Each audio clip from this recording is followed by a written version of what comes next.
again today if I was offered. That resonates so much with me, and investment, I think, is exactly the right word in that. I like to think I'm investing in the future of the world that I want to bring into creation for my children and leave behind for them by doing this work. And that's the one thing that I always encountered problems with people in the past. They never quite understood. Wait, you do documentaries and things, and you put them online for free? Yep. 100% totally free. Here it is. Here's my life's work. Take it. And hey, if you like, you can support it as well. And thankfully enough, people do take me up on that offer. But it's exactly right. I know that if I had made the big oil documentary, Century of Enslavement, and 9/11 War Games, and all these documentaries and made them DVDs, then you can only get the DVD, and I won't put it online. One sliver of a fraction of a tenth of a percentage point of the number of people who have seen it would have seen it.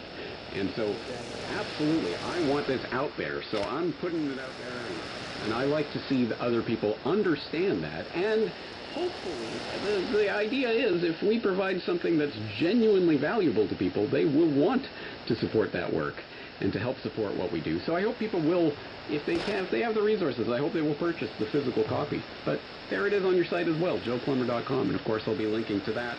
And also, I understand you've been doing something interesting with an older book of yours, Dishonest Money. You've been giving out copies of that?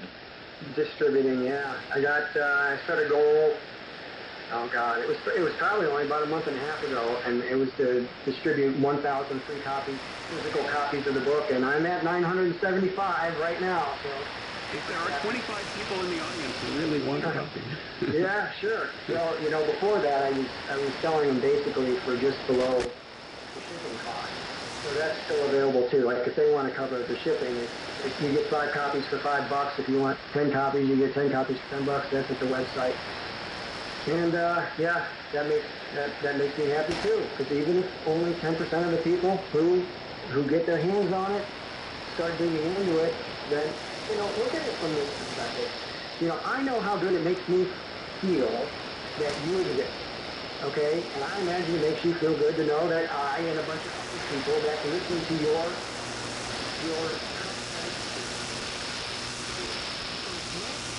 from no other perspective of results, being attached to the result or anything else, just helping people understand that this state of being alone and isolated and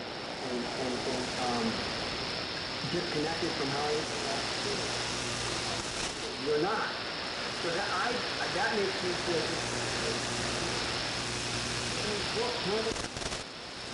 and they're opening it up, and it's like, my God, this is fantastic. I didn't even know that there were people out here like this, the people who are still thinking, right? Things are the way I'm being told they're out. I don't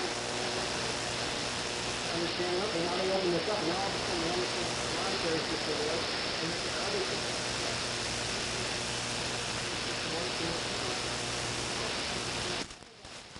It's a community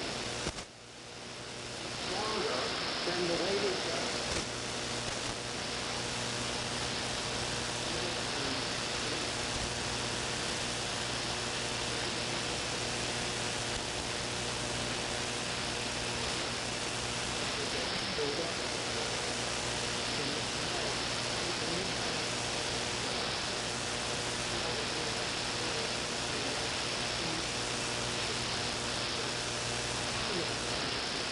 Talking about purposes greater than this. No, what are you touching on right there? Making me feel like I'm not alone. Now, other people might not be able to relate to it, but man, it was good for me. It made me feel great. I was like, oh man, this is really good.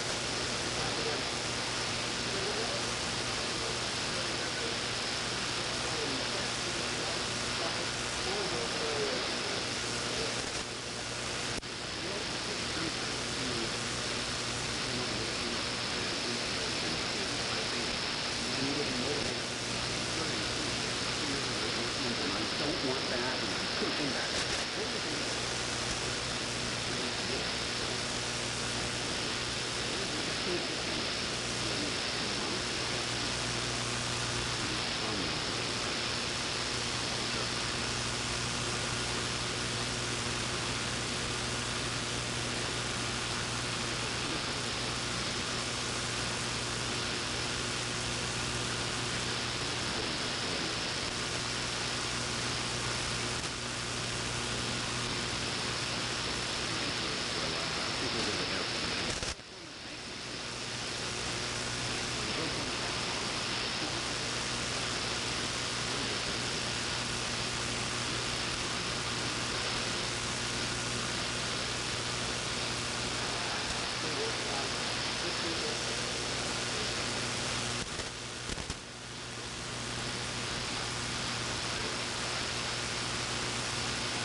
once I just summarize everything that I covered up to this point.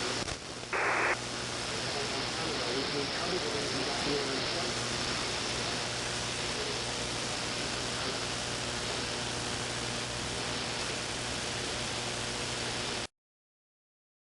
Like, I've got a copy of Ecoscience over here, and I would like to go through and really pull out some of those quotes where they're talking about putting sterilants in the water, and, National Security Study Memorandum 200, where they said we got to reduce global fertility, and oh, shucks, when global fertility just started going down like this. Yeah. There's a lot to cover there. Yeah. And I think right now people are, I really believe more of them are open to the idea of looking at this stuff and realizing it's real. So, yeah, the more difficult, if I really want to torture myself, that's probably a good year and a half. But we'll see. We'll see, buddy. I'll let you know for sure. Excellent. Well, I'm looking forward to whatever it is you come up with. In the meantime, joeplumber.com. I think we'll leave it there for today. Thank you so much for your time. It's great being with you, James, always.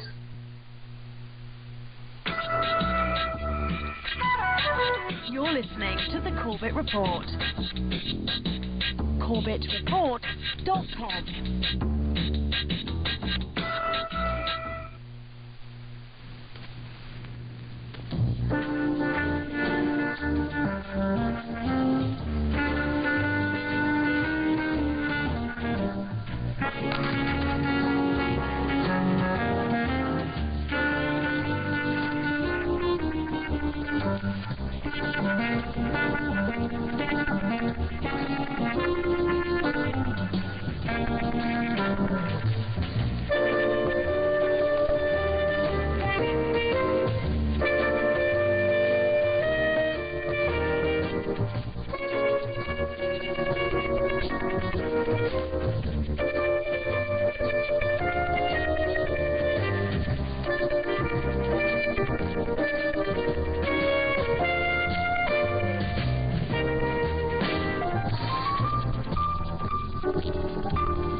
You're listening to the Corbett Report.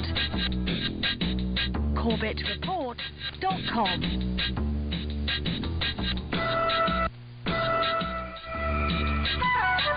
You're listening to the Corbett Report.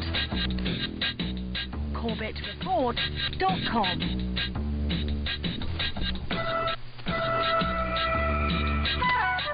You're listening to the Corbett Report.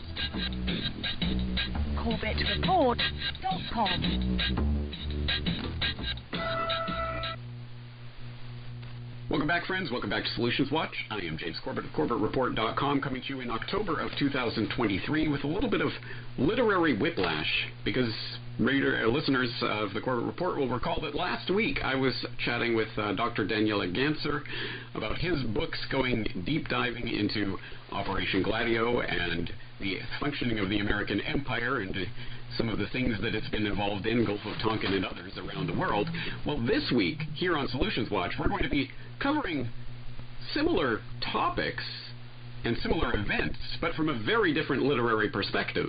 This time not an academic or scholarly treatise of any sorts. We're going to look at something from the other end of the learning spectrum, and this is a question, as I have had pains to note several times on the Social Solutions Watch podcast over the years, this is a question I get a lot. How do I introduce this material in an age-appropriate way to my children? Well, here's an idea for you. It is called The Tuttle Twins' Guide to True Conspiracies, and it is by not one, not two, but three-time Solutions Watch guest, Connor Boyack, who I will assume is now familiar to the regular audience. For the rest of you, of course, I will put in the link to TuttleTwins.com so that you can go and check out the Tuttle Twins books that I have talked about here with Connor in the past, but here we're going to be talking about the latest edition of the Tuttle Twins series, this time the Tuttle Twins' Guide to True Conspiracies. So let's bring him on the program. Connor, thank you so much for joining us today.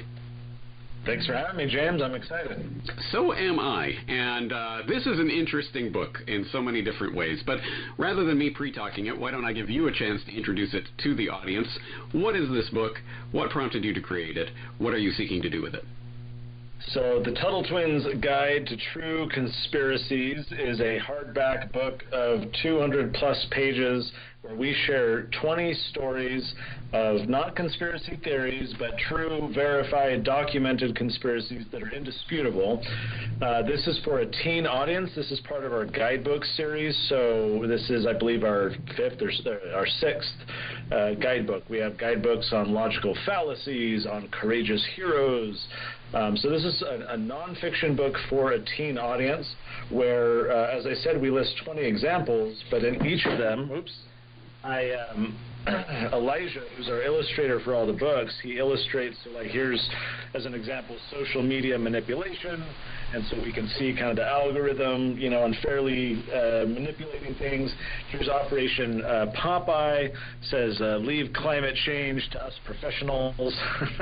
And so we use Elijah's fun illustrations as a way to introduce these ideas, and then I explain them simply with a bit of story, a bit of background, a little bit of intrigue to kind of say what was going on, and then introduce, the real conspiracy of what happened. Typically, they're government conspiracies. Sometimes they're corporate, private companies as well, but mostly these are bad actors in the government trying to deceive people in order to gain more power over them.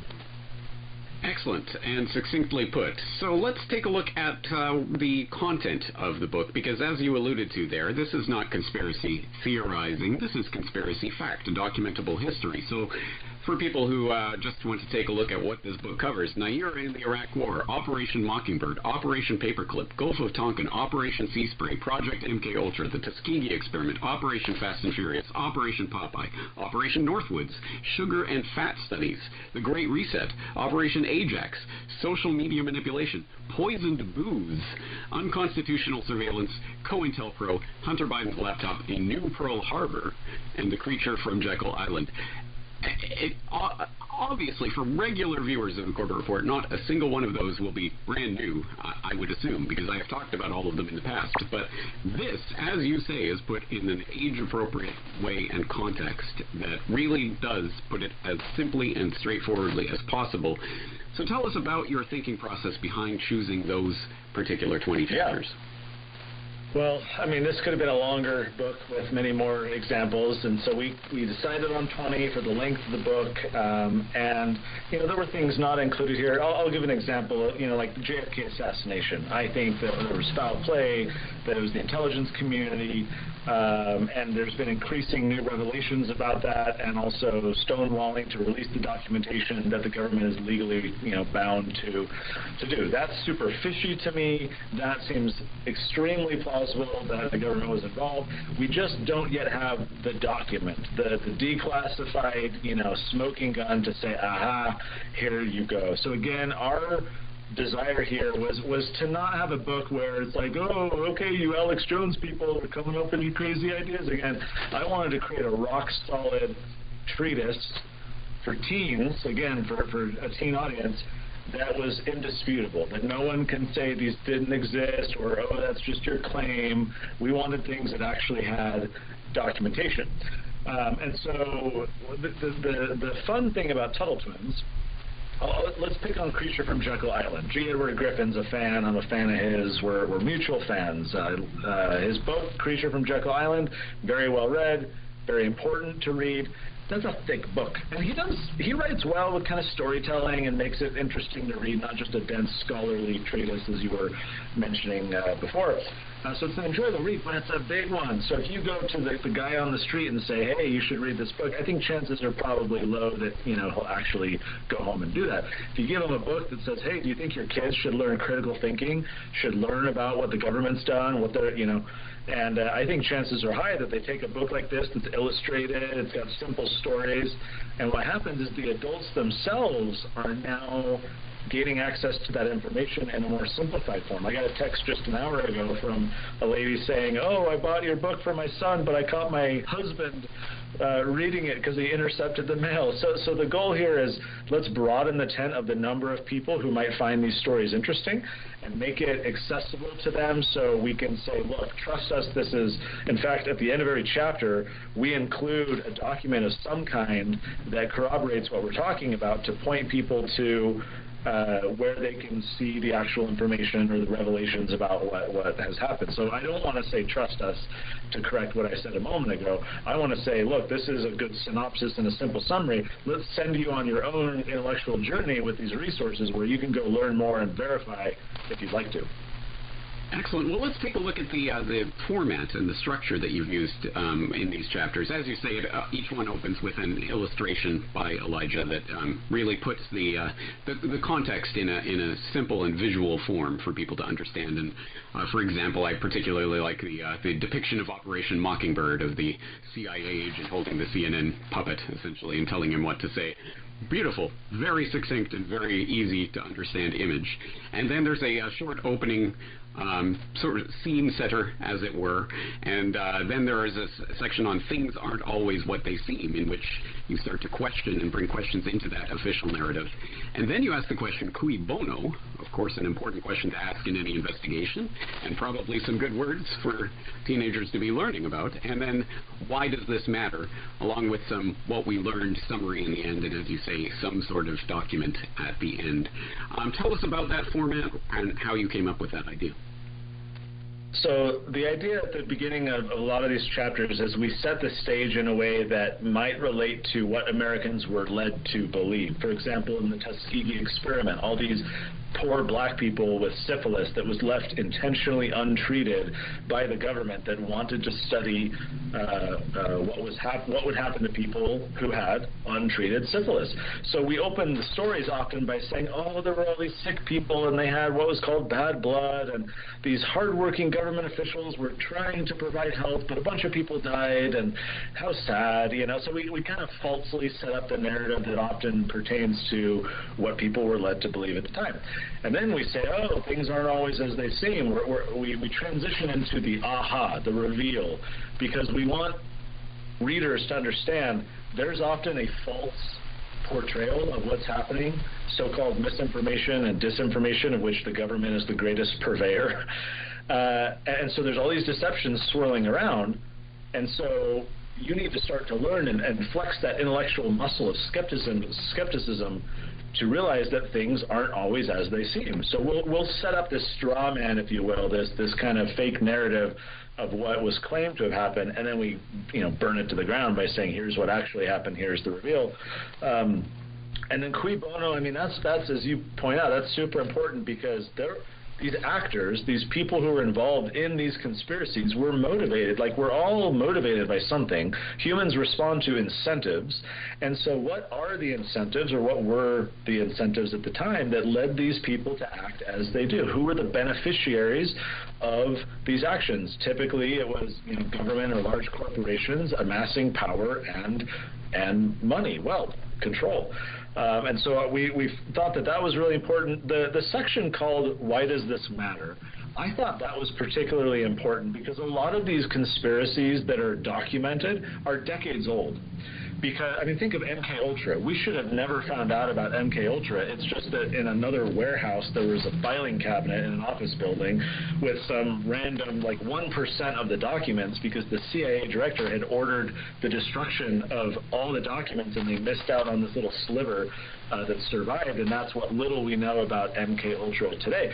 So a lot of these are decades old, that through investigative journalism or declassification of official like memos of operations and so forth, we learned about these later. What I didn't want, especially young people, to have as a takeaway is, oh yeah, man, the 50s and 60s, crazy time. I mean, MK Ultra, are you kidding me? But, you know, things are different today. We're more sophisticated. We're more modern. Social media, there's more transparency of what bad people are, you know. I didn't want people to draw that inference. So yes, we included a couple modern things like Hunter Biden's laptop, very recent examples of intelligence agencies doing a bunch of shenanigans and conspiring together. But in order to deter that sentiment or that inference from a lot of these stories being decades old, we wanted that section in each book to say, why does this matter today? What are modern examples that this relates to? Oh yeah, Operation, you know, Mockingbird happening a long time, but you don't think that the media today is similarly being influenced, if not controlled, you know, by the government and the intelligence community? So I wanted to make very clear to the readers, yeah, a lot of this stuff you're reading about happened a long time ago, but give me a break. Here's some examples of like how it's happening today as well. Absolutely, some important context to leave the reader with there. All right, as I say, it covers a wide range of material, and as a communicator of sorts myself, I can certainly appreciate with the struggle of trying to take sometimes quite complex and dense subject matter and condense it down in a way that's clear and concise and readable and understandable and enjoyable even, but also doesn't quite miss out the depth of the story, etc. And that's difficult enough to do for an adult audience. It's even that much more difficult, I imagine, to do, to condense it down to a few pages in a teenage-appropriate book. So tell us a little bit about that struggle. Were there any particular chapters that were more difficult to write than others, or was there any subject matter that you felt was really a difficult job to summarize down? Well, when I announced to my friends and others that I was working on this book, we started like 2 years ago on this particular book. As you can imagine, one of the questions I was most frequently asked was, oh, are you including a chapter on 9/11? And depending on the individual asking the question, they were either going to dismiss the entire book if I did include such a chapter, or others were going to say, well, how can you not include a chapter based on 9/11? So that one was interesting because, again, like, was there thermite planted in the towers? Was Osama bin Laden a CIA patsy? You know, were the Israelis dancing? What did the guy say? You know, Larry Silverstein pull it, and because he had an insurance policy that weeks prior he put on. You know, a lot of these things that, like, I'll say still are kind of theories because there's, you know, counterpoints and counter arguments, and it's not really like so decisive that it's indisputable, right? But I wanted to include something like that. So here I'm struggling. Like, this is a book called True Conspiracies, and I need to have integrity to make sure that all of the claims I'm making about what happened in each of these events are rock solid. I don't want, you know, any of my sources to be questionable. I don't want any of this information to be wrong, because here I am producing a book called True Conspiracies. So what we decided to do, as an example, with the 9/11 chapter, which I titled A New Pearl Harbor, as you can imagine just from the title, is to sidestep the question of, you know, again, did the government plant the explosives, or people, elements within the government that knew, and so forth. Instead, I wanted to point out, you know what is indisputable? That 1 year prior to 9/11, you had a bunch of neocons form the Project for a New American Century, which issued one white paper called something like Rebuilding America's Defenses, in which they say that we need to project military strength across the world, especially in the Middle East. We need to build up our military after, you know, Clinton and others have, you know, supposedly shrunk it. And none of this is going to happen, this military might and build up. It's not going to happen unless we were to have a new Pearl Harbor to galvanize, you know, American sentiment. And of course, 1 year later, we have it.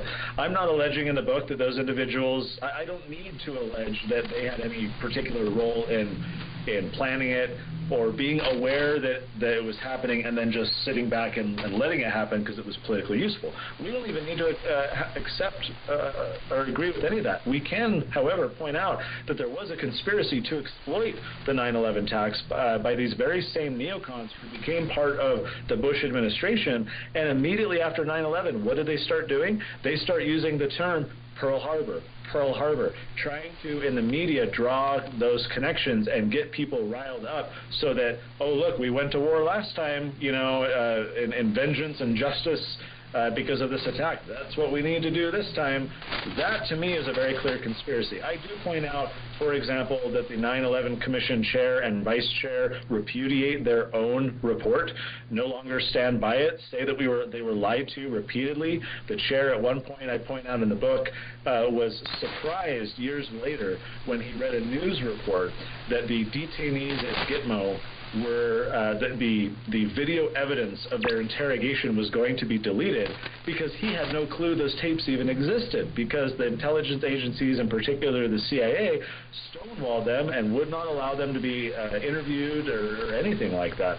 And so there's a lot of stuff there.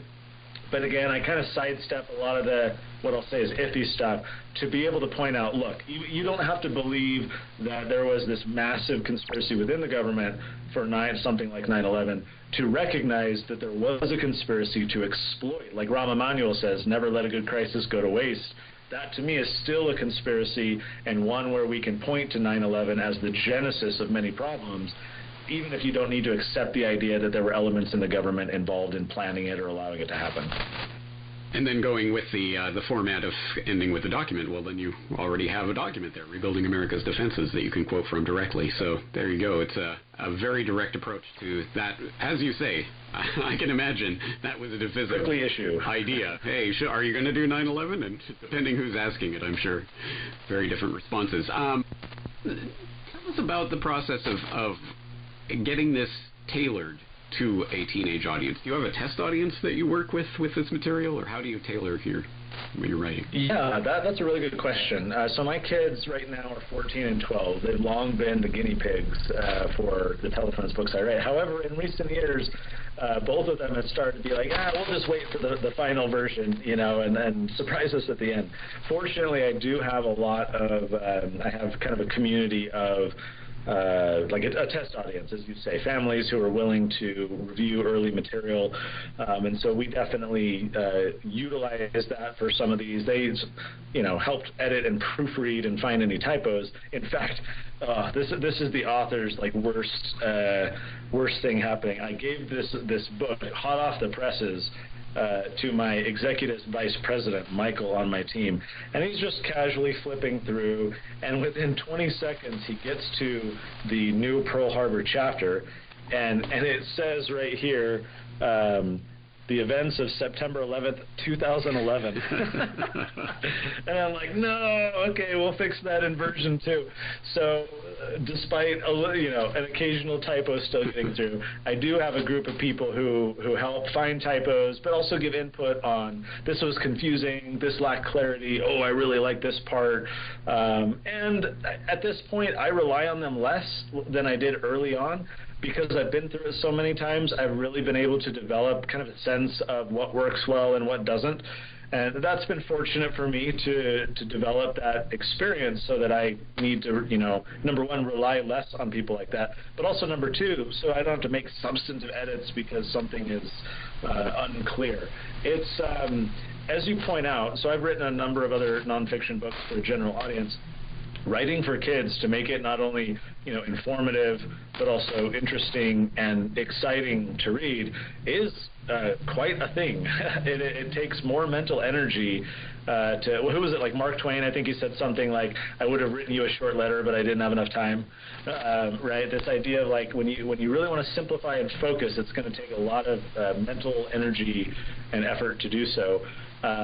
But to me, it's super gratifying. Like, it's so worth it, because I get these like dopamine hits from parents, reaching out all the time, telling me what the impact has had on their family. I don't know if you saw, James, a few weeks ago, or a couple months ago at this point, there was in Colorado a 12-year-old boy who got kicked out of school for having a Gadsden flag "Don't Tread on Me" patch on his backpack. And this kid, his name's Jaden. He's been reading our books for years, big Tuttle Twins fan. And so when they were having these problems, the mom reached out to me. I'm the one who broke the story. I posted the video that she had recorded the following morning. It's got like 50 million views across social media of this kid getting kicked out because they claimed, the vice principal claimed that the Gadsden flag had, quote, origins in slavery, and therefore was a disruption to the class environment. Completely false, had nothing to do with slavery at all. Here's a supposedly academic institution that exists to edify and instruct and teach, totally spewing propaganda. Anyways, I can go off on the tangent. My point here, James, is that Jaden stood up for himself. He would not take the patch off. He refused to comply. He knew about true American history. He knew about free speech, and so he wanted to stand up for himself.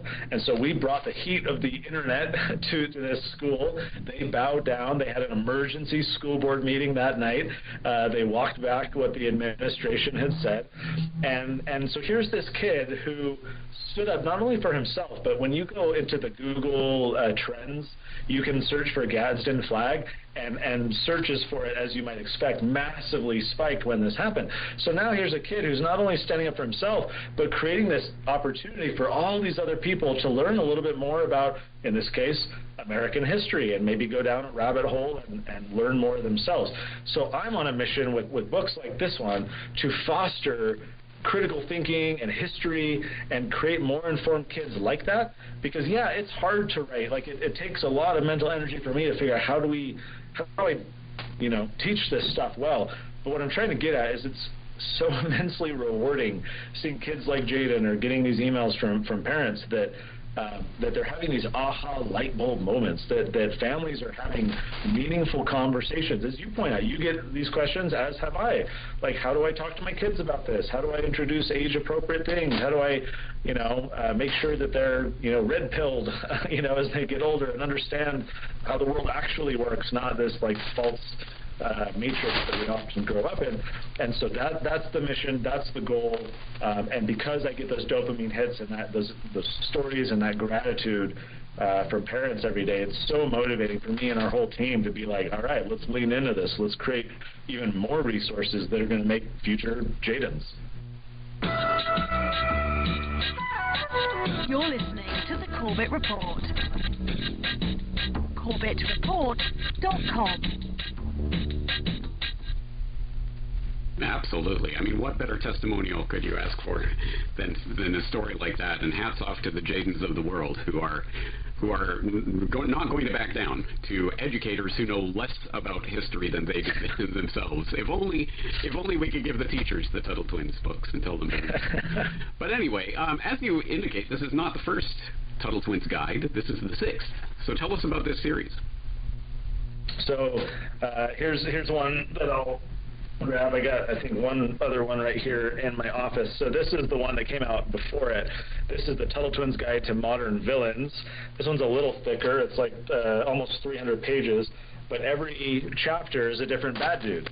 They're all dudes. There are very few bad dudettes in world history.